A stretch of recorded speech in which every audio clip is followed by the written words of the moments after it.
Det var sørgeligt at se, der var spam in humanities. Det er bare en waste det hele lortet. Du får dem jo ikke igen, hvis du dør. Du taber den der humanities, så de er gone forever. Det må du ikke evigt. Så skal jeg blive human for Kindle. Ja. Fuck. Nå. Det gør du ved at bruge humanity. Nej, ved at turn human med den der... Ja, det ved jeg godt. Reverse holder, ikke? Så du skal bruge 2. Jamen, jeg har også 2 middelgård nu.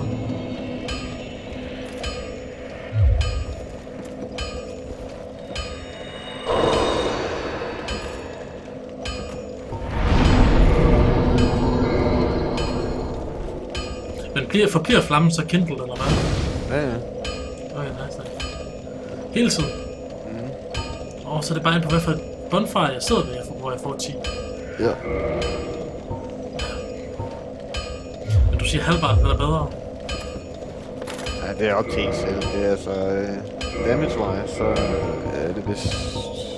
Den er bare... Den har ikke så god scaling på strength. Den er rimelig... Jamen, scaling, det stiger med opgradering. Med forskellige våben. Forskellige våben har forskellige scaling og forskellige parametre, hvordan det ender sig ind. Jeg kan faktisk ikke huske, hvordan battle action er, men det er bare mere... Jeg har ikke nok dexterity til at wield den effectively. Nej, det er lidt træls. Men det er mere, hvad det hedder, animationen og sådan noget lignende. Det er det, jeg tænker mest på, når jeg tager et våben. Nå, jeg tænker på, hvordan det ser ud. Altså, hvor du set den her battle axe? Den er mega klam. Den er mega nice. Albert er fucking awesome. Den her kan du så ikke bruge ordentligt, fordi der står sådan og hopper.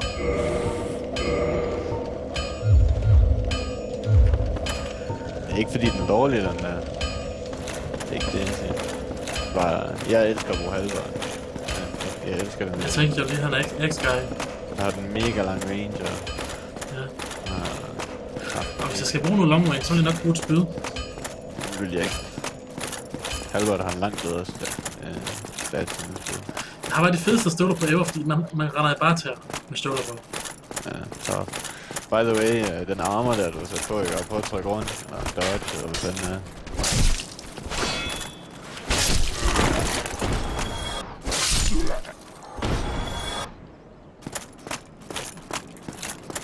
Hvad er det med dodge? Nej, det er ikke blevet shit endnu. Prøv lige dodge en gang. Jeg kan se, hvordan det ser ud. En gang, når det er, jeg får screenet. Er den ikke over? Den er slå af helvede til, jo. Se, hvor slå den er. Hvis du, det bedste dodge, du kan få, det får du ved at have vægt på 25% af din max kapacitet. Og ja, du kan summon hjælp også. De hvide signs nu, fordi du er i human form. Så til... Nej! Nej! Det er jo invaded. Så ja, Dark Spirit. Hvor er den? Jeg ved ikke. Er det her det bedste råd, så? Nej, ikke om det er det bedste. Det vil være dodge. Hvad snakker vi om? Summoning, kom nu hjælp mig. Nej, det er det ikke. Det tror jeg ikke det. Du kan se, det skal være 25% af dit max endurance, tror jeg det er. Sådan noget lige nu. Hvordan kan jeg backstab, når jeg står? Har jeg mulighed? Det er lidt lag i det der system her. Og så opfører han sig bare som as. Ja, det gør de altid. Men nu er den Kindle flammen. Ja. Det er vigtigst. Men skal jeg se. 28. Næsten!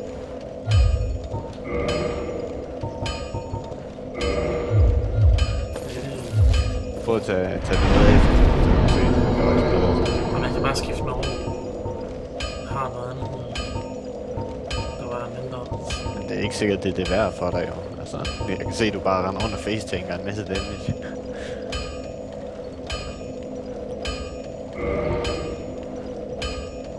Min hjælp kan jeg faktisk godt lide.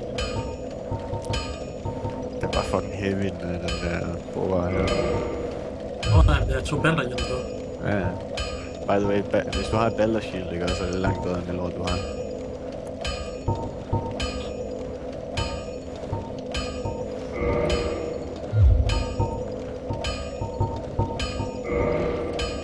Just saying.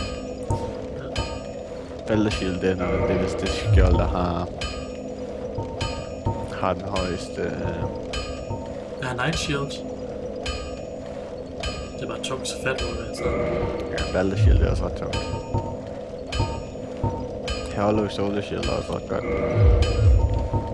Ja, det er bare tungt også. Ja, men det er Hollow Solar Shield og Balder Shield, der har de to højeste... hvad det hedder? Block stats i spillet. Samtidig med, at de er et small shield, så du kan bruge dem til... Ja, det er bare Heater Shield. Det er næsten lige så godt som på Hollow. Ja. Heater Shield er jo ganske udmærket til at starte med. Det er de andre, de er faktisk langt bedre, når de bliver opgraderet. Altså, de har også max stability. De har også den højeste stability, hvilket gør, at du kan blokke meget længere. Du ikke bliver poised, eller ødelægger din poise.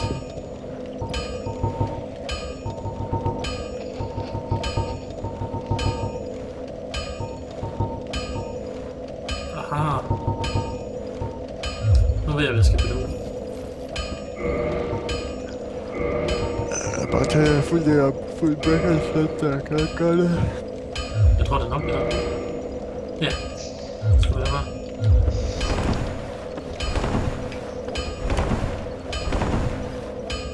Fik du det break set fra? Starter jeg med. Nej. Jeg tror, jeg tager det på. Det ser det bedre ud. Bortset fra hjelm. Det ser noget shit. Hvad? Det ser noget shit. Hvad er shit? Udseende. Min? Hvad har du startet med? Sorceress eller sådan noget? Sorcerer? Nej, Bandit. Bandit? Er det den? Er det shit der? Så. Nej, det er fordi, så skal man...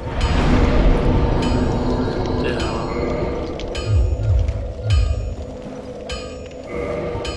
Jeg tror aldrig, jeg startede Bandit, men...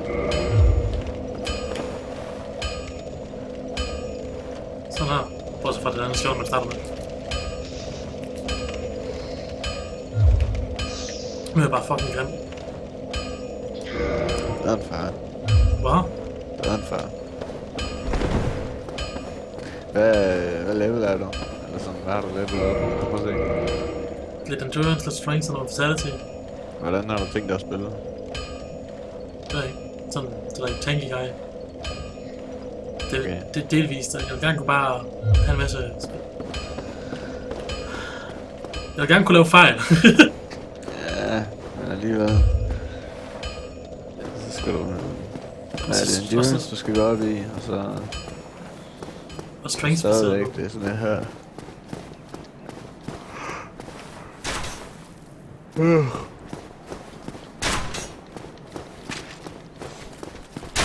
Men den der gargoyle deroppe, ikke? Mhm. Prikker jeg på det første ned hurtigt.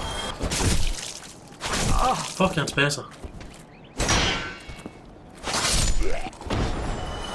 Hvad sagde du? Prikker jeg på det første ned hurtigt. Det er sådan en af de bosser, der røvrender, der ved at tage din tid. Jeg skulle lige finde ud af, hvordan den gjorde. Ja, jeg så også og grine gevaldigt af dig, for den nummer 2 kom. Det var sådan like that. Fuck! Jeg så godt, der sad 2 op, men så tænkte jeg, at de ville flytte ned med det samme. Nope. Den boss, der er sådan en... Den er sådan gjort lidt efter bossen i Demon's Souls. Der er også en boss, hvor der er 2 på en gang. Den er langt værre. Det er Demon's Souls. Ja. Hvor det er 2 mod 1 også. Kæft, den er... Det er helt vildt.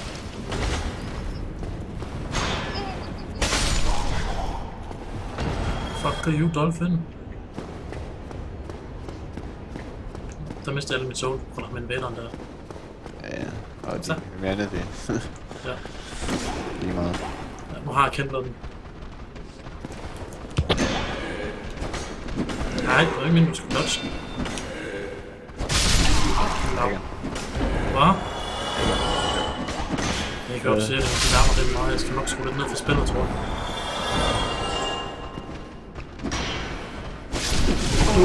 Det var dumt.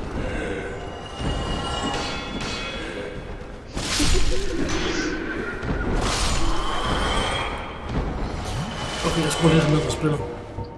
Rimelig højt.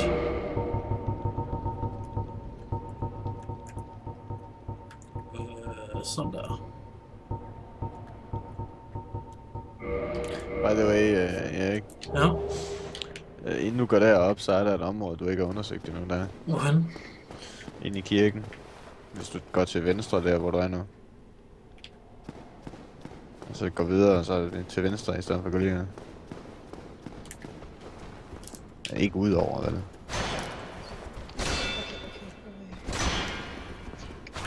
Du er en transformer. Jeg ved ikke helt, om jeg skal fortælle dig om ham gutten heroppe, eller om jeg bare skal selv lade dig finde ud af Er det. det sådan Knight? Nej, ikke ham. Der er en gut, der du kan møde efter. Nej. Du kan snakke med. Han har sådan en guldrustning på. Han er en NPC. Når ham man giver den der, ham man lukker ud. Mm. Ja, ham har lukket ud. Okay. Han har ham bagved. Jeg ved ikke, hvad der er med ham, men... Hvis man slår ham ihjel nu, ikke? Mhm. Så giver han dig en ring, der giver dig sådan, ikke?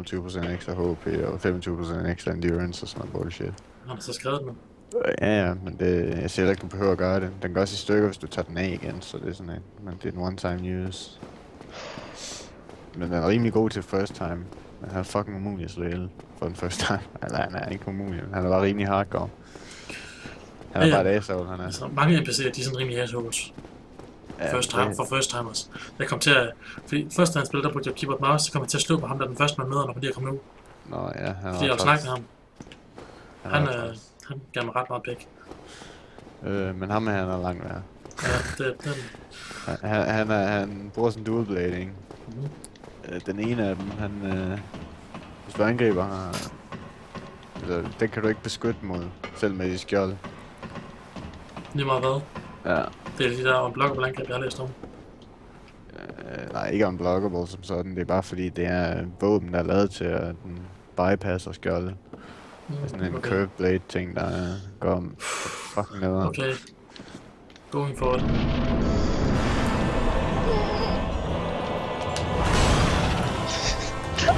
Nej, du skal dodge.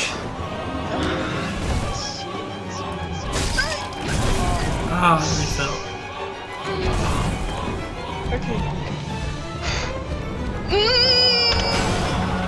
I quit. Tak. Nej, det er ikke det, jeg trykke på. Fuck, jeg havde nok trykt på den knap.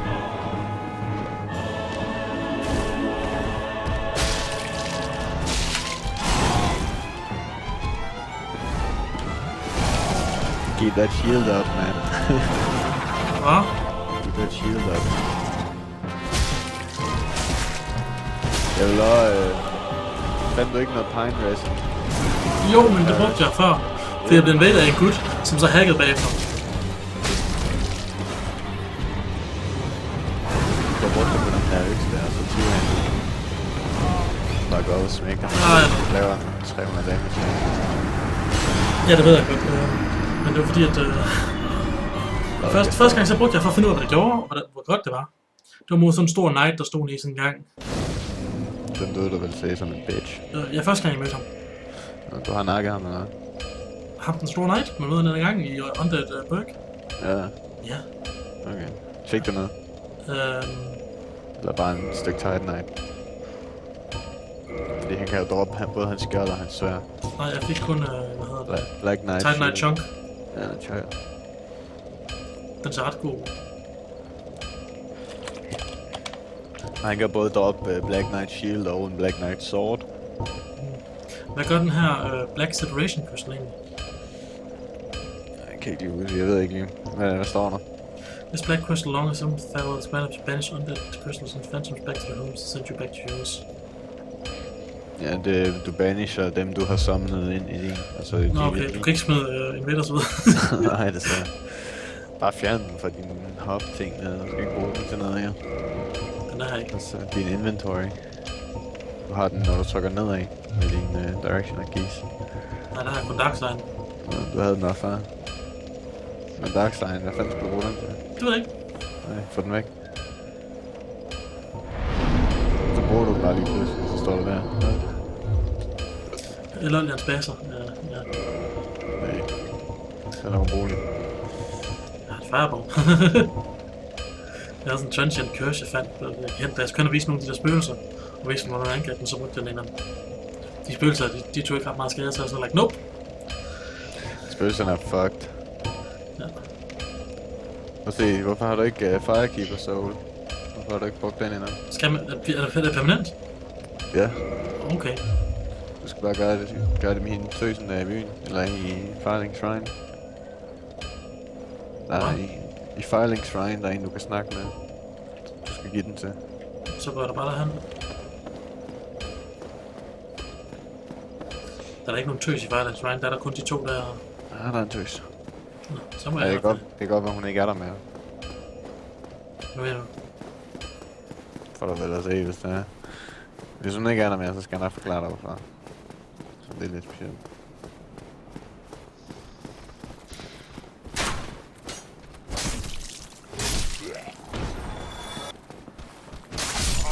Au. Det var dumt. Bare løb. Skal ikke nakke dem der sådan noget. Jeg hader sådan nogle ting, de følger efter, ikke? Det er jo lige meget, de kan ikke følge efter. De løber ind i sådan nogle white walls. Eller hvad det hedder. Ja, fuck walls. Ja.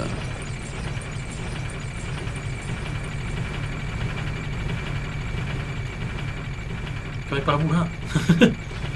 Du kan faktisk hoppe ud fra, så er der noget hemmeligt du kan. Eller ikke hemmeligt som sådan, men det er ret vigtigt. Eller, der er nogle masse items og sådan noget. Hvis du hopper ud, hvor du lander lige ovenpå den der. Deroppe eller hvad? Men det er lige meget. Hun er hen ved... Hvis du går hen til den der bonfire. Der er ikke andre ham der er startduen hen. Jamen, gå nu derhen. Ikke. Listen to Og me. hende sidder i fængsel. Ja. Nå, så vil jeg godt på det. Hun er keeper. Bonfire keeper. Hende der sidder... Her. Jeg er så bagud. Først noget til bonfire. Jeg vil få os Estus flaske. Ja. Præcis. Nice. Så healer den mere nu.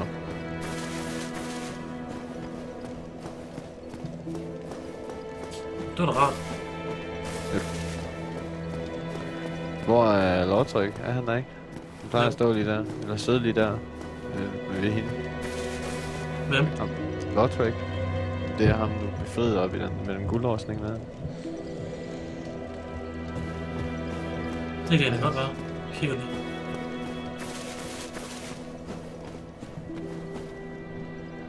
Hvor skal man sidde han? Nede ved hende.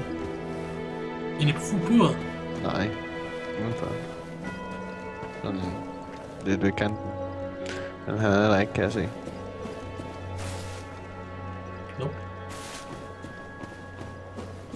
Det kan være, at først kommer der bog om dig i bossen. Vil du have et OP-våben? Det ved jeg ikke. Måske. Du kommer til at dø ved at få den, men du kan godt få den. Hvordan? Hvis du går ned. Ned. Nå, ned til det der... Spøgelserne, eller hvad? Ja, helt ned i bunden. Du skal ikke ned til spøgelserne, men du skal helt ned i bunden.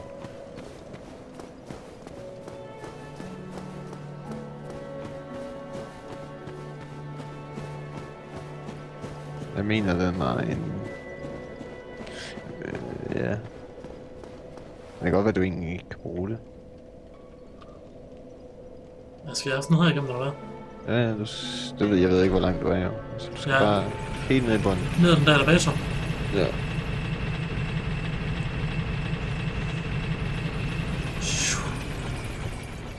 Kommer til at dø som en kælling, men Hvorfor? det bliver ret nemt. Den er ret nem at få.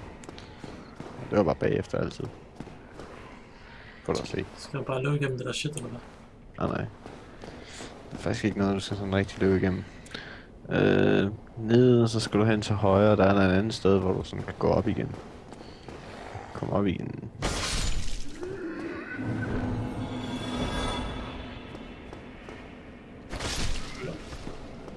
Det her sted. Det ved jeg ikke endnu. Der er faktisk også en repair dude lige der. Dernede, hvor du er nu. som kan opgradere ting til det og sådan noget. Men ja, det er der faktisk. Det er der, hvor du skal. It's locked. Hvad, har du ikke fået den key nu? Hvorfor man den her? Det kan jeg ikke huske. Have you? It's safe here. Hvad startede du med som Although I must. dine items? How about? Hvis du går ned ad den trap der, der er I'll der show you en what makes. shop guy. Ja, det kan jeg godt se. Det var han ikke før, men... Se, hvad har han at sende? Spells og shops og items. For meget. Purchase item, hvor lige... Han har en heavy soul arrow og soul arrow, og så har han sorcerer's catalyst. Ja. Og så kan han modify shit, det er rigtigt.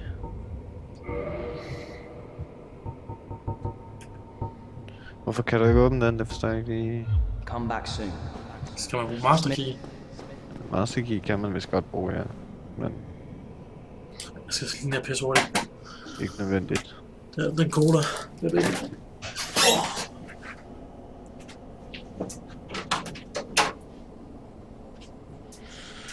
Ja.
Fuck, yes! Endelig!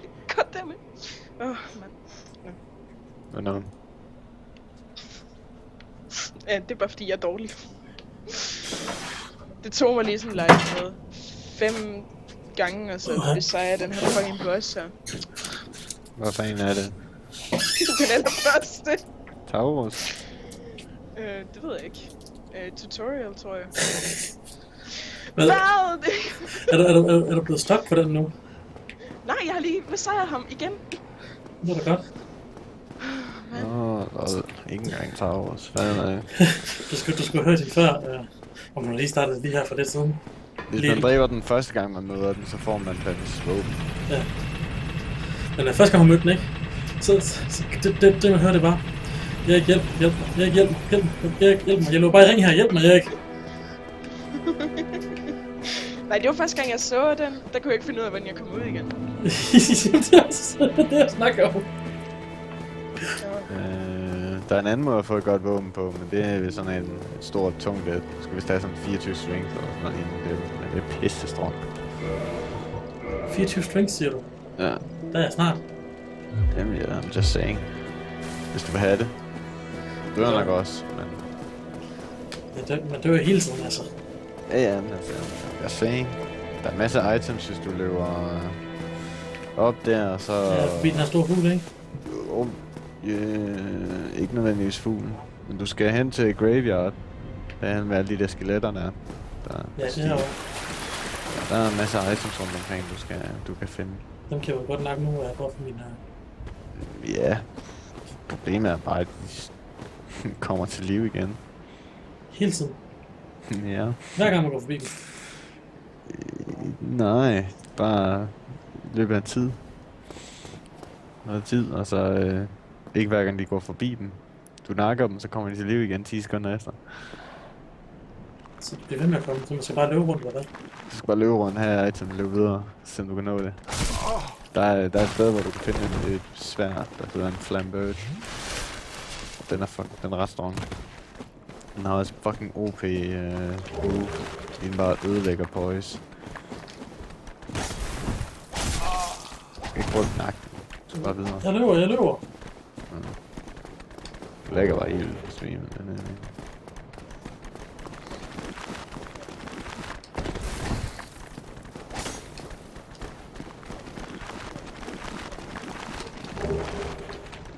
Så er det op til højre, hvis jeg husker rigtigt, et eller andet sted op til højre.